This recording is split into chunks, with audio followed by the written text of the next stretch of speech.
So just do this a little bit. This one's a bit funky if you play it down too low. Well, how do I remember the?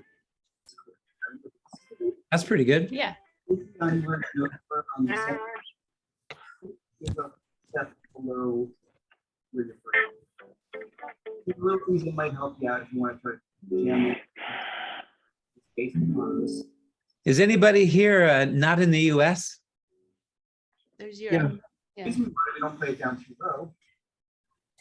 This is also for Europe too. So Brian and Natagosta. Yeah, from Venezuela. Venezuela. Ah, Yeah. very cool. All right. I'm in Barbados. You're in Barbados. Yeah. You just moved there a little while ago. Right. We had that communication. Yeah. Yeah. Thank you. 'Cause this is also for Europe, you know. Okay. Europe should be able to join. But so far we have Barbados and Venezuela. Toronto. Mark? Toronto. Actually, have. Belgium. Actually, just Belgium is outside also Toronto. present. By 9, this is 8:13. I'm going to go to 8:59. Turn off your microphones. I'm hearing guitars and a variety of things going on there. Yeah, everyone, mute yourself unless you're speaking. I think it's just easier. Yeah, thank you. When you get together, finger lines. Somebody, I'm hearing their guitar. Yeah, somebody's playing guitar. JP. Of all this, Why is that happening? is voice leading and the I'm There we hearing go. I think I something fixed it. and there's nobody there fixed it. moving their mouth. They're playing their guitar. I fixed it. It's all right. You got it? Yeah. Okay. There's Joe. Yeah, Joe, how you doing, man? Robin, Kelly, how are you guys doing? Good. Good to see you. Yeah, nice to see you too. I finally was able to make one of these. Right So on. cool. We just had dinner with Hillary the other night. I was going to ask you if you were able to see her while you were here. Yeah, Yeah. Yeah, good. great. Just one little dinner out there, you know. Yeah, nice. I moved here. I moved into like Nashville area like shortly before you left. They said there was a spot open for a guitarist, so That's one's right. got to leave before one can come in because there's too many.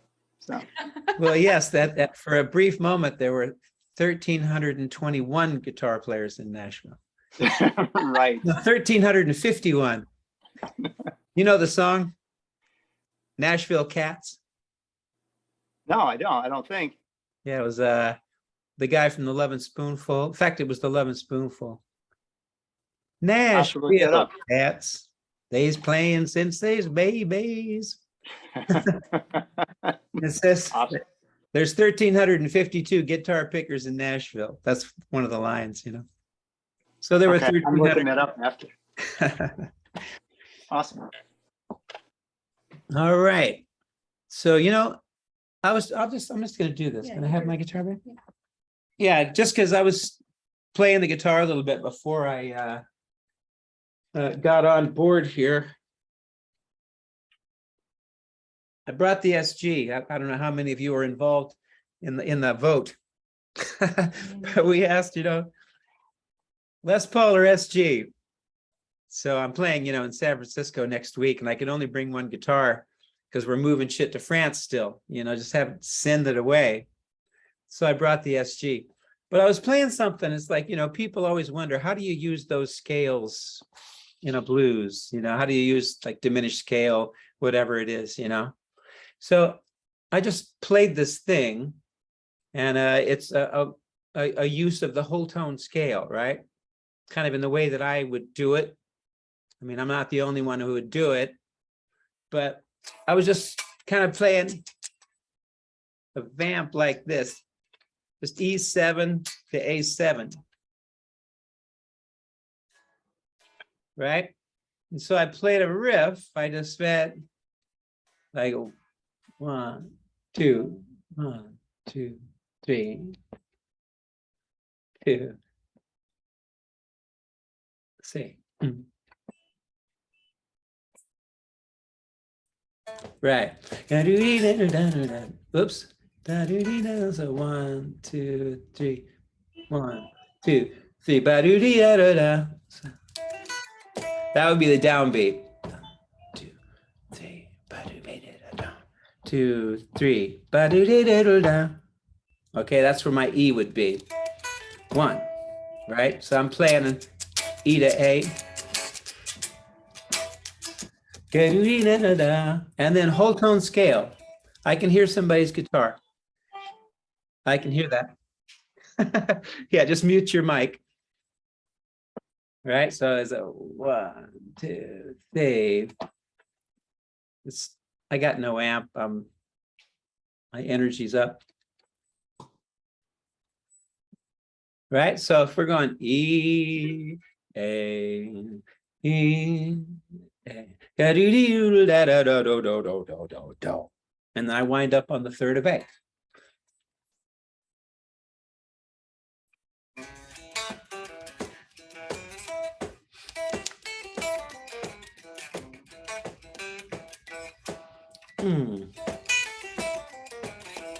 Right? Do you hear it? Whole tone, whole tone, whole tone, whole tone. Right? It's the whole tone scale.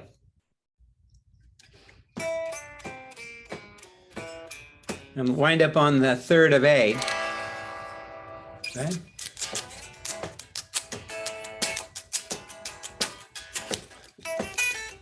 Shit. It's hard to do this without an amp because I'm trying to project and I'm overplaying. Can everybody hear it? If you nod your head. Can you hear the guitar? Barely. Barely. Better now. At first, I couldn't hear it at all.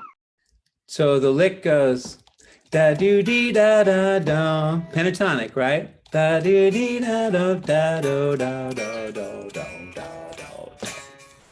Whole step, whole step, whole step, whole step, whole step, whole, you know, and you wind up on the C sharp. 1, 2, 3.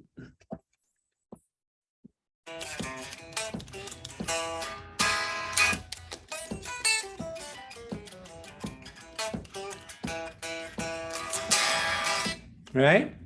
Does it make sense? All I'm doing is walking down the whole tone scale, which is a whole step, whole step, whole step, whole step, whole step, whole step, whole step.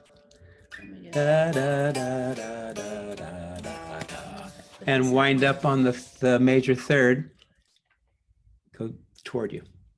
Toward you. Hold on, this is getting stuck. Sorry, I'm gonna try to see if I can put it. Okay, go toward you. Don't turn it though. Okay. Oh, forget it, babe. Try right there, try This right is there. not working. No, I can't. They can't see where my hand is. I'm here. No. This, Okay. we should be able to figure this out though, because all you have to do is play the first lick, which is pentatonic, right? E, G, B, A, G, E, da, do, dee, da, da, da. You could do that too. E, G, B, A, G, E. And then it's just whole steps down from there.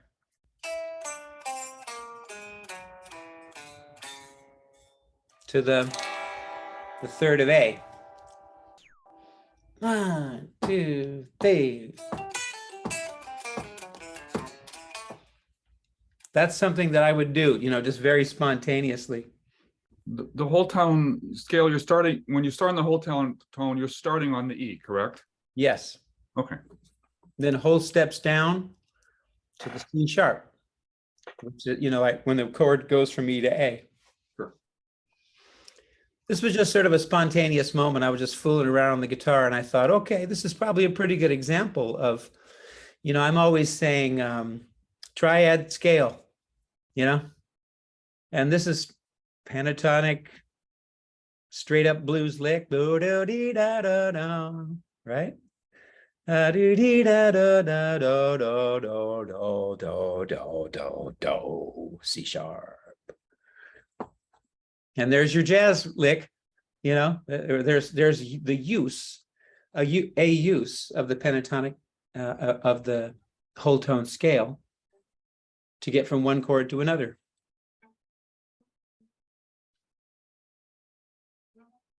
Is it kind of understandable? Pretty good? Okay, great. Yeah, again, this was just something off the cuff.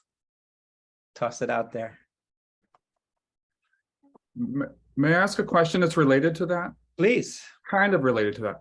So my question, and I formulated this question beforehand, but I'm seeing an opportunity, I guess. So sir.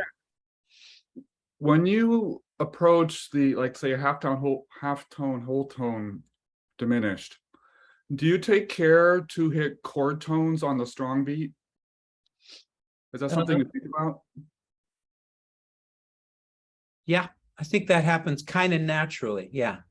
Yeah, because that's what lets the ear recognize the chord, right?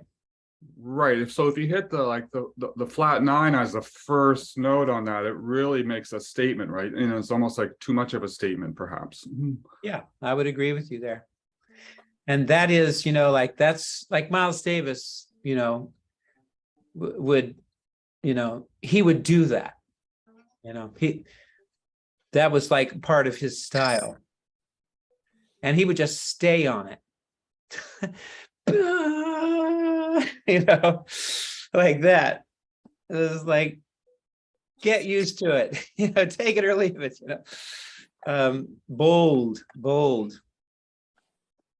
And that is always, for me, that's a really good point, because that's when it's you expressing yourself, like if you got the nerve to do that, you got some nerve. And it takes nerve, when you get into that realm of using, like an altered scale as your center, Yeah. So I guess the answer is typically yes, but not necessarily, depending on how you want to push it. Yeah, I love it. Yeah. Another player who does that a lot, I think, is Mark Robben. Uh-huh. He'll find these notes like that and he'll just stick it to you, right? And just like, Yeah. Right? Yeah. He's very cool. Yeah, Mark Robben is he's one of those guys. He's a style guy. Yeah. And that's, to me, that's the best stuff, because you're getting a personality. Right. I love it. Thank you. Yeah. Thank you. That's a good one. Hey, Robin, can I ask Yeah. an unrelated question? I lived in San Francisco for a long time, and I was wondering if you had played the Palace of Fine Arts before. I never have. Yeah, it's beautiful. And follow-up question, when or where was the Blue Line CD, the San Francisco Blue Line? Do you know where that was recorded? Because I was trying to figure that out this morning, and it didn't. I know you had played like the Independent before, but I was wondering where that was recorded. That was recorded at the old Yoshi's. Oh, right? yeah, in Oakland? Yes. Oh, okay. The previous location. Okay, thank you. It was a smaller room. Did you ever go there? I went to the, when I left San Francisco in 2013, there was a Yoshi's in San Francisco and in Oakland, but I think the one in San Francisco may have closed. So I think I was at the newer Oakland one, not the smaller one. Yeah, right on. Yeah. Thank you. Yeah. Turned out pretty good, that recording. Like, I was listening, yeah. It's not bad, anything like when it's well enough recorded and you can hear the band, the energy is coming through, it's okay. Like listening to old Charlie Parker cassettes from, Birdland, like, it's like, who cares? It's Charlie Parker, but it's definitely a better quality than that. It was, no, it sounds great. Recorded to ADAT. Thank you. Yeah. We didn't have a lot of room to, in terms of mixing. So, there are faults to it, but it's, thank you, man. That's a lot of fun. That recording. It's really a lot of fun. Yeah, man, the Palace of Fine Arts. I don't know why I've never played there. But I'm not. I would always play at Yoshi's in Oakland. That was the play. For me, and we do multiple nights, 2 sets a night for 3 to 5 nights. We'd be there. I like that because you don't have to move, Yeah. Oh, they were still doing that when I was there. Two shows a night. Yeah. Yep. That's still going on. Kelly and I just took a look at it yesterday. Actually, she thought that maybe they'd close, but they are still open. Anybody here live in San Francisco or the Oakland Bay Area? Okay. Right on. Okay, musical questions? Anybody Hey, got Robben. one? Yeah, How are you? very good. Awesome. You know, I was watching the interview with Rick Beato, and something that it really amazed me. It's not Agosta here. Something that really amazed me is when you say that you don't sit and pick the guitar for enjoyment anymore, but unless you want to work on something, you know. So the question is, obviously, I know that you probably have so much music inside that probably you don't need the instrument, okay, the guitar. But how do you keep your chop, your skills? Because I mean, let's face it, the guitar is something so physical to play. You know, you need to be in shape, the muscles, your hands. So how many hours do you practice a day? And if you only pick the guitar when you want to work on something new, I mean, how do you maintain that fluidity when you play? You play like, I mean, it seems like you play 12 hours a day, you know, because it's so effortless when I see you know. So it's how do you keep in shape physically, you know? How many hours do you practice a day, and how do you prepare before a concert or a tour? Yeah, I don't practice much. Wow. I practice very, very little. And as I was saying, you know, when I sit down with the guitar, I always kind of have something I'm looking for, you know, or like some little element that I want to work on. Like, I don't know if you were here, I really got into the diminished scale from the other way around, you know, the whole step, half step, whole step, half step. We talked about that quite a bit here. Yeah. So for me, I spent about a week, like every day, I just sat down and I would, you know, work on that.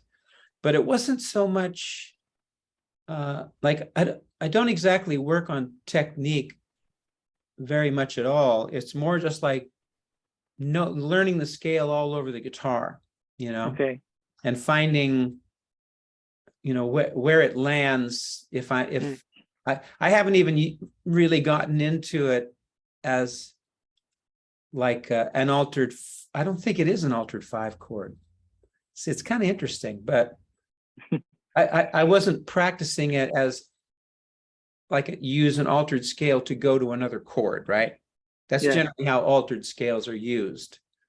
But I've really worked on the diminished scale in both ways. One is a 5 chord and the other is just linear, you know. I'll just play that diminished scale right over like A7. If you play an A7 chord, you can play half step, whole step, half step, whole step, you know, from the root. Yeah. And it's like a minor chord with the whole step, half step. So, right. So it's like A minor 6.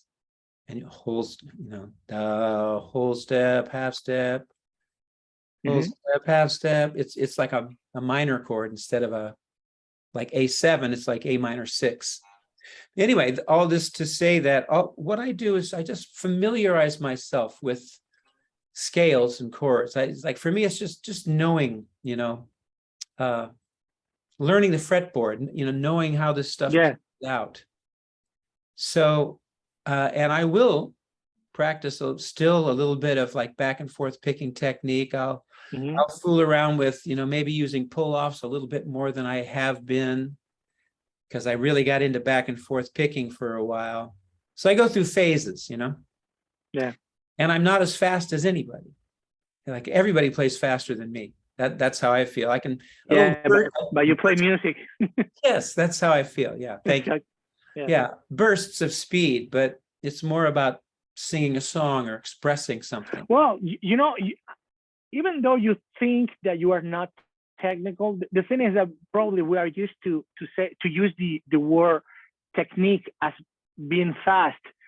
Yeah. But I think that you are very technical because your blues is very articulated, you know. Articulate. Articulate. Yeah. So I think that you have a great technique, you know. So it's like, thank you. It's not easy playing your song. I mean, you have to work a lot of technique, because again, probably we are used to play like very fast, but then playing fast and musical, it's not easy. And so I guess that, yeah, and you got that. Well, thank you. But I have one thing to add here, like the way that I've stayed, kept myself in the physical shape, right? To play as I do, the biggest thing for me has been I do Qigong. Ah, really? I do Qigong, and I used to do Tai Chi more, but that went away, and I've only recently started doing Tai Chi again. But these are the things, that they keep things open and circulating, because it's really energetic, Yeah. Hey, Robin, I know. So do Qigong. you do the Qigong. Duff and Lava? I forget what it's called. It's the other. Oh Jesus, I forget what it is. Are you talking about methods of Qigong practice? Yeah, the other one. It's called Dalin Fala or something. Or I can't. Qigong. That's what I do. I started doing that. Okay. So anyway, different Sorry. means of working with energy, right? Yes. Just keeping things flowing. You live longer. It's all about just Energy. yes, getting this thing. And do you meditate also? Meditation? Yes. Yeah. Buddhist meditation for many years. Oh, These awesome. things are very, very helpful, because tension is a problem, right? Yeah. In life. Yeah, Yeah. In any area of life. exactly. Yeah. Posture. It's preaching. Yeah. I'm always working with my posture when I play. I'm always, I see myself, I'm always correcting my posture, So, but you do it consciously then. Yes, and constantly too. Really? Hey, Robin, it's Fallen Dafa. Fallen Dafa. That's what it's called. I'm not familiar with it. Yeah, it's some guy that he was arrested for teaching this. Yeah, back in the 90s. Yeah, Fallen Dafa. Yeah, it was outlawed in China. I wonder what's up with that. It's Falun Dafa. Pretty F-A. interesting story behind it. Sounds. Falun Dafa. Yeah. Anyway, I'm not familiar. Yeah, my stuff is very traditional.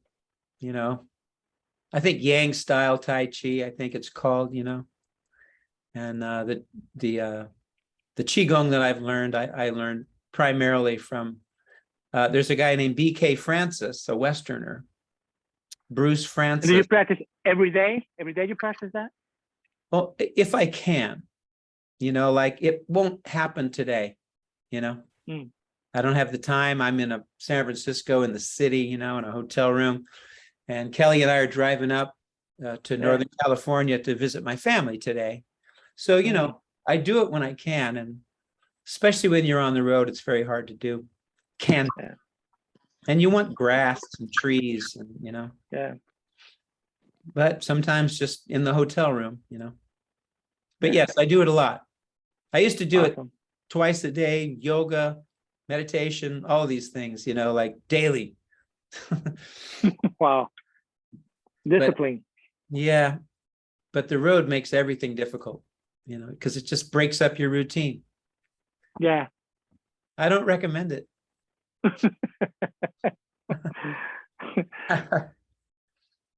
So, but Thank you, Robin. You're welcome. Yeah. Anything stretching, Stretching. Very good. Yeah. Let me tell you something. I'll just put the name out there. Nashville Tai Chi online. Just go online.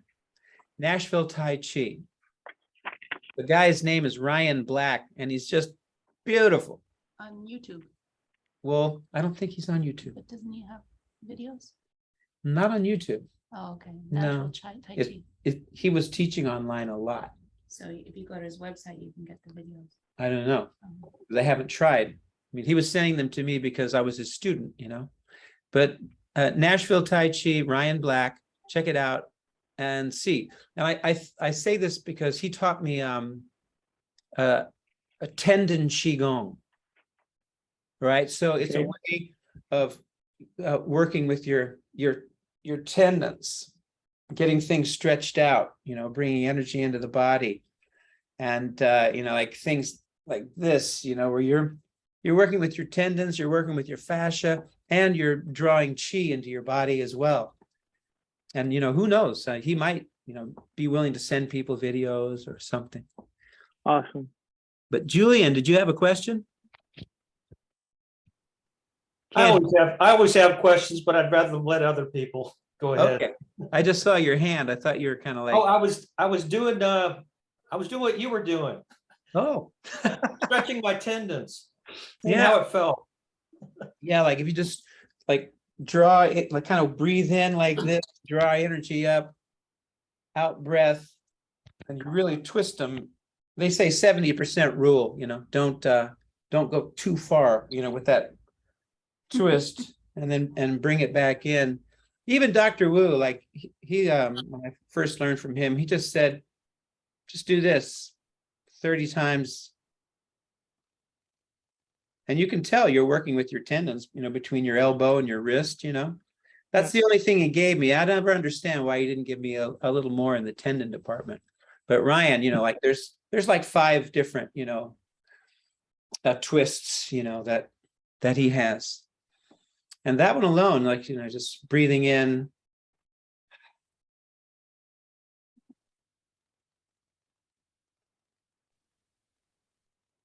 You know, feet shoulder width apart. Your butt kind of tucked forward, you know, so the spine's kind of straight. And chi comes up through your feet when you draw it up, breathing in. There's, you get your stretch, your twist, you know, your squeeze, kind of a squeeze. In breath, you're drawing energy in and down. Do that 30 times, you know, not too hard. You will feel a difference. I guarantee it. You will, wow, shit, this is better. Well, you have new content for the dojo, new content. Yeah, maybe. That's not a bad idea. Yeah, Honestly. yeah. That's good. Thank you for saying that.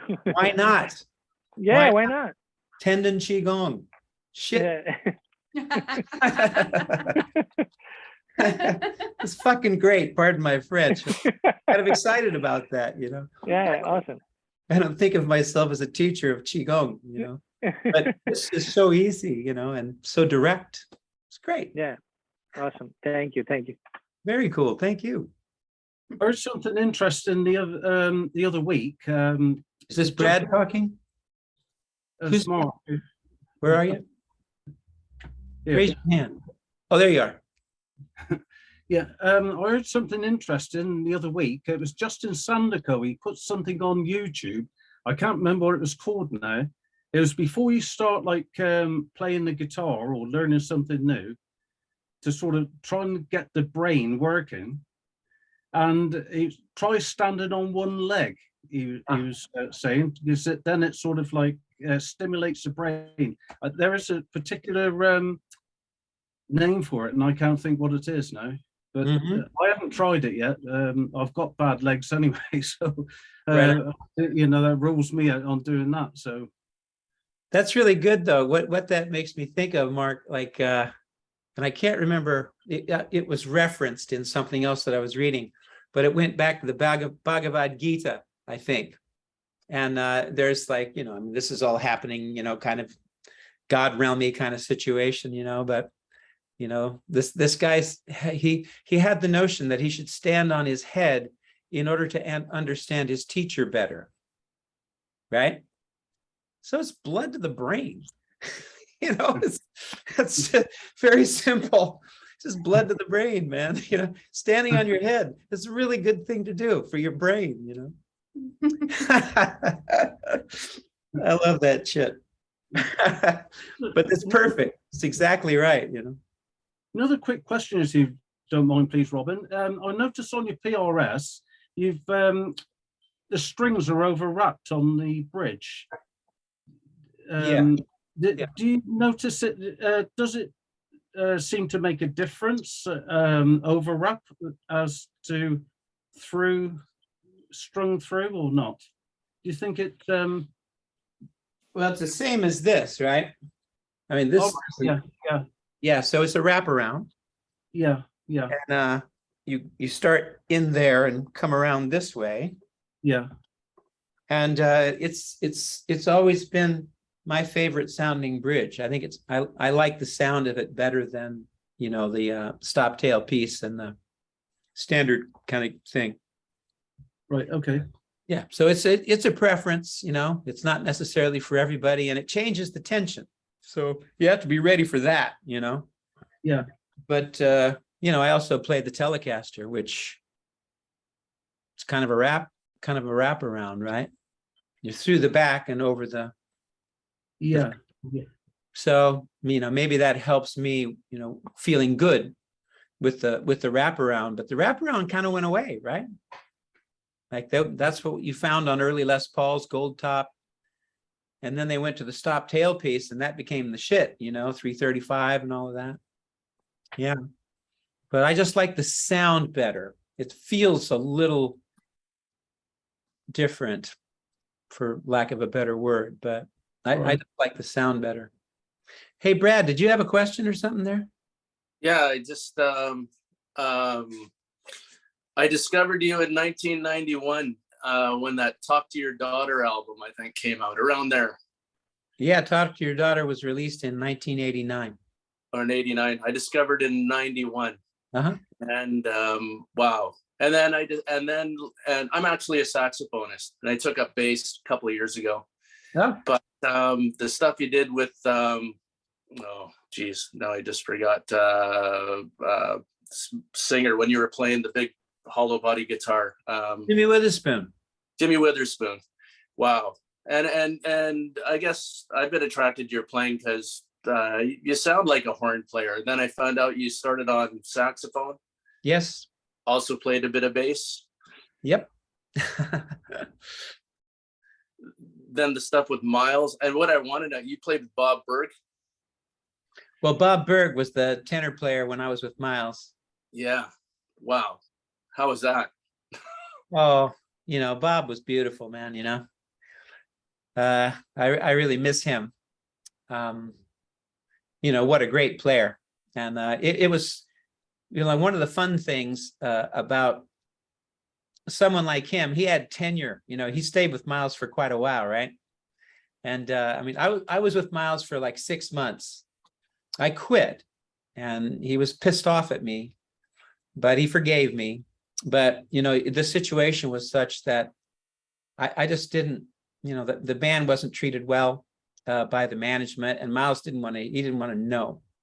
Don't talk to him about it. Ask people if they can hear you, because Can you hear me, everybody? we lost We lost the pictures. we lost all the videos. Is everyone there? They're coming back. Okay. Yeah, your picture froze for a bit, but we could hear your voice. Yeah, we can hear. Okay. I had no interruptions. Oh, good. Philadelphia. So But have you done any more, jazz type stuff, or around that time playing with other horn players besides fronting your own thing? Besides Bob Malik, I know you were on some of his stuff. Bob toured with me for quite a lot. But yes, over the last couple of years, I've recorded and toured with Bill Evans. And there are, has that other album come out yet, babe? Which one? Common Ground? No, September 30th. September 30th. Okay. A few songs. There's actually 2 songs released on iTunes right now. Yeah, 2 songs on iTunes. Yeah. So, the first record is called The Sunroom. It was recorded in the Sunroom in Nashville. It's a studio. And Right. That record is very much an example of, how I've continued to, I'm a jazz lover. So, I like having ways in which I can exercise that chop, write in that. I like to write, instrumental music. So there's the Sunroom with Bill Evans and Common Ground with Bill Evans. Bill's music is more kind of rock jazz, and the song Common Ground is actually a vocal song that he wrote. My music is different. It's a little bit more, I would say, traditional, or a little, I don't know what to say. Sentimental mode. Sentimental mode. You wrote that. Yes. Yeah, I like the writing, on those records, and the playing is too. And it's all done like with the Epiphone Riviera, on the clean pickup and very little, like loud treble pickup, that kind of playing.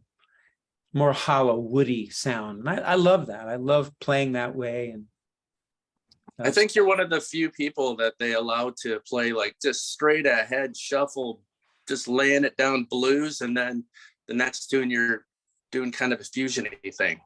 I love that. Right on. Yeah. It's hard.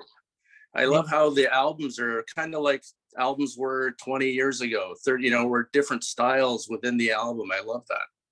Yeah. Variety. Yeah. Coltrane. He said that he liked variety, and so 1 minute he's playing, spiritual or these different kinds of songs, and then he's playing, a Rodgers and Hammerstein song, and then he's playing a blues, and so I like that too. Yeah, that it isn't just one thing. Hey, Rob. Thanks. I just watched the clip on YouTube of your gig in Finland. Oh, yes. Those guys were killer, man. Yeah. Wow. The organ player in particular, he's really like, enjoyed that. I just enjoyed the shit out of that, man. Thank you. He's very young. He's like you look early like 20s. a teenager or something. Yeah, I think he's 26. And he's from, I think he's not from Finland. I think he's from. He's living in the United States now. Yeah, but he's living. He's not from Finland though. He's from, it's not Norway or Denmark. It's a different country. But anyway, yeah, he moved to New York, and he's been in New York for like 7 years now, and he's met and hung with, some real players there, and it blew me away how he captured the sound on the organ that you had on that album. Yeah, bringing it back home. Yeah, it was, I mean, I listen to all that stuff all the time, but I heard that and I said, this guy copped that. I know. Like, wow. I mean, it had to make you feel like, hey, this is, it was really good. You're absolutely right. I really enjoyed it. Right on, man. Thank you. Just for what it's worth, there are some YouTube live things of Bill Evans and me that you might find interesting. Oh, I've seen them. I've seen them all. Oh, I was kind of I was saying this for Brad, who asked the question about the jazz thing. That's okay. Somebody mentioned Jimmy Witherspoon a moment ago, and it's interesting because I saw a video of you playing with Jimmy Witherspoon. You could probably tell me more than I could guess what year that might have been. Yeah, 1972. Wow. I was 20. Well, let me tell you what really stood out, because you've said on a number of occasions that you really weren't a good rhythm player until you were 40 at least. Yeah. On that particular song, and I wish I could remember what song it is, but it's on YouTube. It just comes up for me anyways when I type in your name. You did a lot of interesting chording that I thought was stellar and remarkable.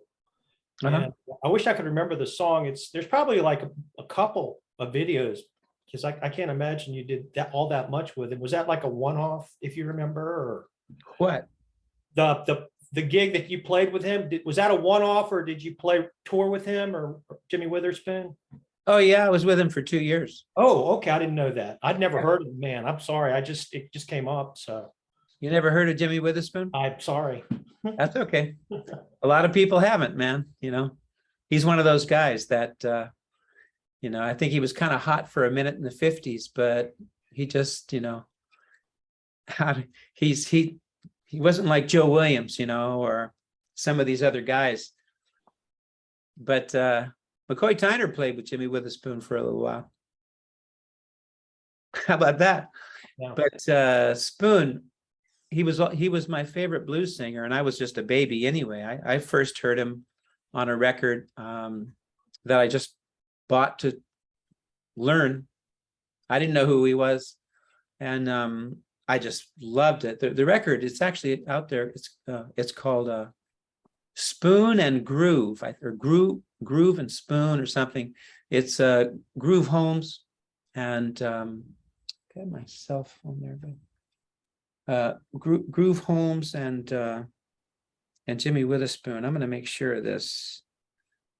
Man, the way he does "Nobody Knows You When You're Down and Out." Nothing like it. Yeah, we used to play that every night. Yeah. It looks like that. Jimmy Witherspoon and Groove Holmes. This is the record that introduced me to Jimmy Witherspoon's music. And it became, it's like, I just love the way these guys play.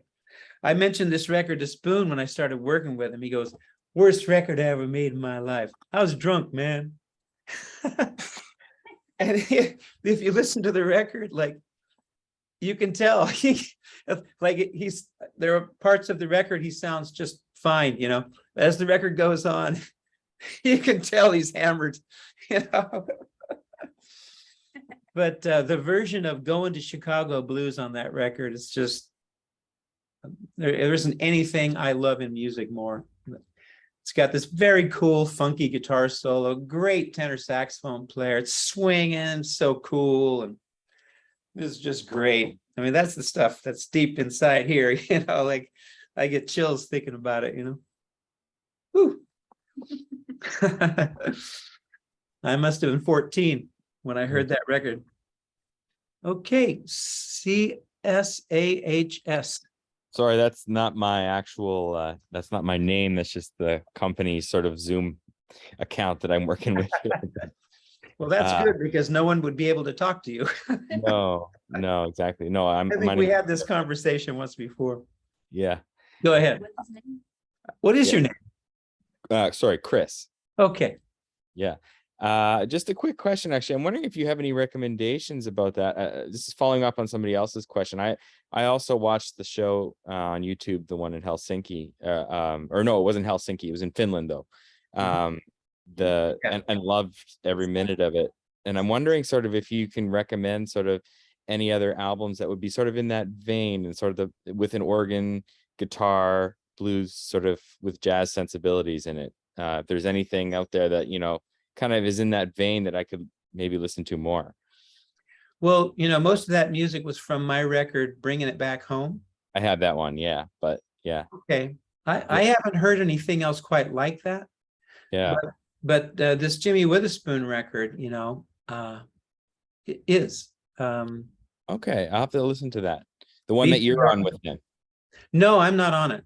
Oh, you're not on it. Okay. It's the one that I heard that first, that where I learned about Jimmy Witherspoon. But yes, it's interesting. There's not a lot of that out there, People don't do it. Shit. Like organ trios and jazz, they're not that rare, right? I mean, they used to be fairly common from what I understand, but you just don't really hear much of it anymore. And they're not playing blues. They'll play a blues, Yeah. That record, Bringing It Back Home, it's kind of unique, I'm very proud of that. Somehow it's not like it's super original, but I don't know anything else that sounds like it. And the use of the trombone as the only wind instrument, I mean, somebody's done it, but I don't know who. I can't find it. The Jimmy Witherspoon record, I think a little bit. Yeah. Guitar player, he's just, you know, he's a jazz guitar player, plays bluesy. You know? Yeah. I that went in there, you know, I'm influenced by that dude. Yeah. Well, like I said, I just wanted to also just mention that I also really like that show. There's a great selection of tunes, and I really liked your sort of solo breaks that you would have. There's one song, I think it was a cover. It was an old blues tune, and you sort of had there was a minute in there where the band sort of really, you know, they quieted down, and it was just sort of you for maybe a minute or two. Yeah. But that was sort of a highlight. Right on. Thank you. Yeah, that takes nerve. You know, yeah, I do. I have the band stop, quit, and I just keep going as if they were there, you know. Yeah. And, this is you know, like, once again, this is a really good point for me in terms of how I like to teach, because it scares me to death to do that, you know. So do it. Yeah. I started doing it because I was afraid to do it. Yeah. No, that's good advice. Not afraid to be a fool. Not afraid to be a fool. That's right. Like, So how do you, like, what things is really impressive about that is that, like, even though you're by yourself in those moments, it's like it's as if you're playing as if the band was already was keep going behind you. So you're still on time, you're still in the right sort of, you know, you're right in the right bar. It's like when you come back in, it's like you're on the right chord. It's like it was never lost. The theme thread was never lost. It was just sort of like, you know, the background music just sort of like left for a while. The lead was there, and then it came back in as though it never left. Yeah. Right. Yeah. Yeah. And that, you know, again, you know, when you put yourself on Front Street like that, you know, I mean, it's like dropping your pants kind of a thing, right? It's like, okay, it's just me. Yeah. It's scary. And so, you know, and there's a sense that you have to do something different. So this is a little tip, you know, something that I learned by failing, as far as I was concerned, you know, is like, I feel like I have to play a different way. You know, there's no chords, so I need to play more chords. Yeah. Right? Yeah. And now you're not being yourself. You're doing something that is unnatural. The single notes that you choose, then, I mean, if you're not doing that, you still presumably have to imply harmony in some way. So do the notes that you choose sort of where do they function as those chords sort of in the harmony? Like, yes. Yeah. So is that a deliberate choice on your part to choose notes that imply the harmony as though you were playing chords all along? Well, even if the band is playing, you know, in either case, I play the same. That's what I learned by doing. Don't try to play differently. Yeah. Play exactly like you play. And that's like leaving that space. Yeah. Because I like to leave space when I play. Yeah. Yeah. So, and it's diving into space, you know, that's the, you know. Yeah. Space. Now we're really in space, you know, because everybody's looking at you. There's 1,000 people in front of you and nobody but you is playing. It's scary. Yeah. You know. Yeah. So it's a practice. Yeah. Yeah. Well, the guitar sounded great during the whole show as well. Like, I really liked the sound of it. I think it was just your telly on that show, but it was really only the telly. Yeah, and I'm just playing through a couple of Fenders that were provided. You know. Yeah. And I had no effects. I had only an overdrive pedal. I had no pedal board. Yeah, I had no pedal board with me. So that's just you basically going straight into what is it, a twin there maybe or something like that? There was a twin and maybe a super, like a super and a twin, or a super and a deluxe, or, you know, 2 amps. Yeah. I'm just plugged into one, and then we go out of that one into the other one, right? Yeah. And and there's my reverb. I'm getting it out of the Fenders. Out of the amps. Yeah, I see. That's the best reverb for sure, you know. Yeah. And then I've got an overdrive pedal, and that's it. Yeah.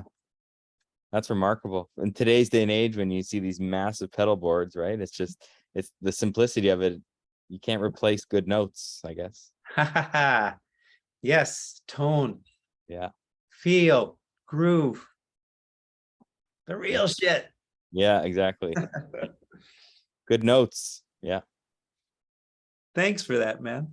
Yeah, no worries. Were you pointing somebody out?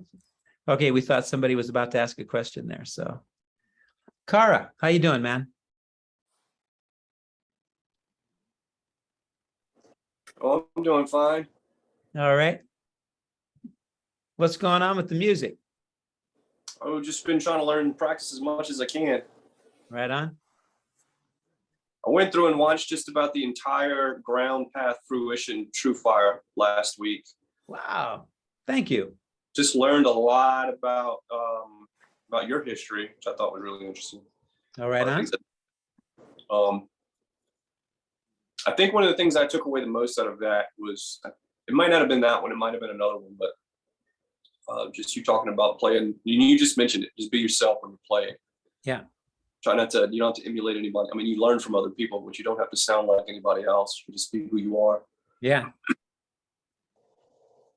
You know, I remember one time I was playing at a club in LA. Wish I could remember the name of it, the Palomino. It was this, it had been a country bar. It was way out on Lancashire in North Hollywood. And it went from being not only a country bar to a rock and roll club, whatever, you know. And people would play there when they played in LA. And Mike Landau opened for me there. And he was playing all this Stevie Ray Vaughan kind of licks, you know. And I'm like, if you're Mike Landau, you don't have to play Stevie Ray Vaughan licks, you know. But, you know, this was later. And, you know, he, of course, you know, is definitely a very unique stylist and always was, you know.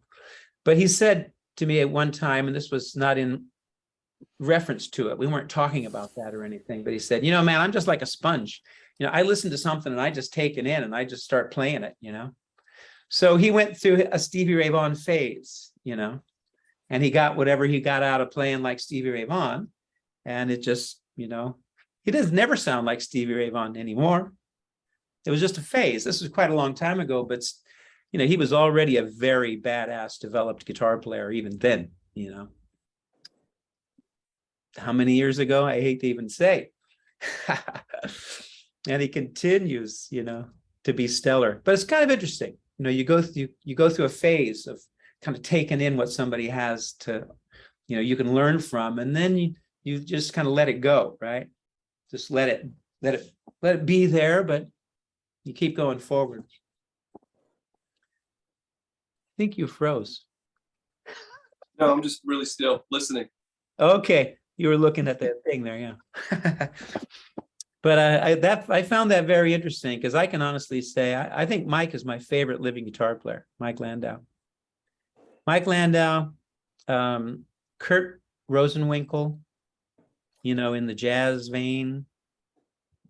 And I have to say, you know, I've always been so impressed with Eric Johnson. I mean, his command, you know, of the length and breadth of the instrument, his technique, you know, it's just amazing. His time is a little funny, and he'll even say it, you know. I've jammed with him, you know, several times actually over the years. We did a series of shows in Europe together, and we'd play, you know, at some point during the night. And his time is a little wonky because he never did the R&B thing. He never did the rhythm and blues thing, you know, where you're playing rhythm guitar. He's always been like, he's a violinist, you know, he's like a virtuoso violinist, you know.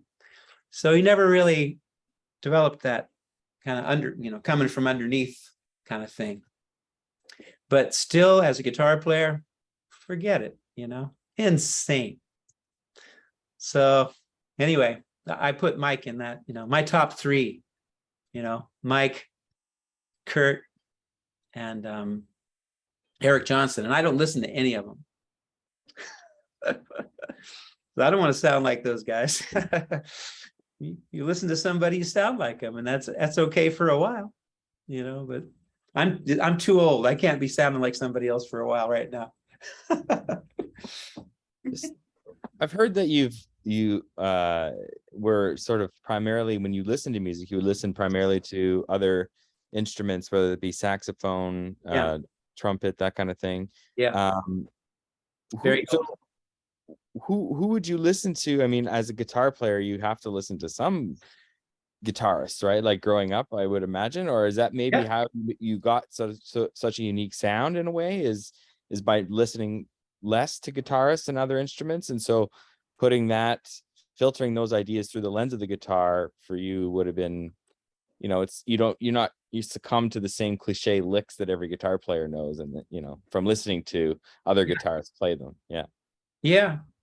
I mean, for sure. I started playing the guitar seriously because of Mike Bloomfield, Mike Bloomfield was my man, and then Eric Clapton, and then Jimi Hendrix.